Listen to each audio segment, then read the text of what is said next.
जगविख्यात गायिका आशा भोसले यांच्या नावाने मिळणारा पुरस्कार हा माझ्यासाठी खूप मोठा आहे. आशाताईंच्या नावाचा पुरस्कार मला मिळेल असं कधीही वाटलं नव्हतं. सर्व सन्मान एकीकडे आणि हा पुरस्कार एकीकडे, एवढे या पुरस्काराचे माझ्यासाठी महत्त्व आहे, अशी भावना प्रसिद्ध पार्श्वगायक आणि संगीतकार शान उर्फ शांतनू मुखर्जी यांनी व्यक्त केली.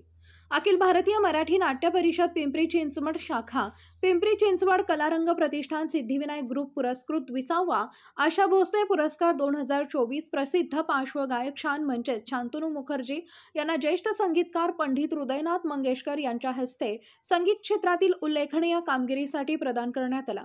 1,11,000 रुपये, शाल व सन्मानचिन्ह असं या पुरस्काराचे स्वरूप आहे. यावेळी भाऊसाहेब भोईर, कृष्णकुमार गोयल तसेच विविध क्षेत्रातील मान्यवर उपस्थित होते.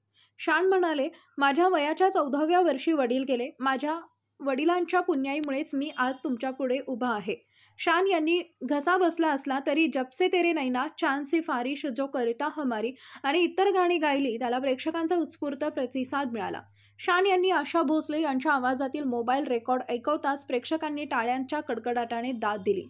या प्रसंगी शान आणि आशा भोसले यांच्या गीतांवर आधारित संगीत रत्नाजी रजनी कार्यक्रम सादर करण्यात आलाय. रसिकांकडूनही खूप प्रतिसाद मिळाला. तसेच अयोध्येत राम मंदिर लोकार्पण प्रसंगी आपल्या सनई चौकडा वादनाने रामभक्त तसेच देशवासियांना मंत्रमुग्ध करणारे रमेश पाचंगे यांच्याही पार्श्वगायक शान यांच्या हस्ते सत्कार करण्यात आला.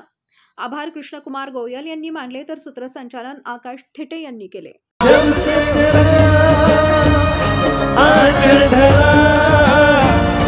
तब से कोई जादू चला, जब से मेरे यारा तेरे मेरे मन के धागे रे, तब से दीवाना हुआ, तब से बेगाना हुआ, रब भी दीवाना लागे रे,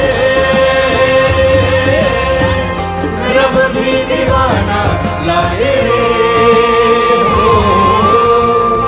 जब से तेरे नैना मेरे नैनों से लागे रे, जरा जोरदार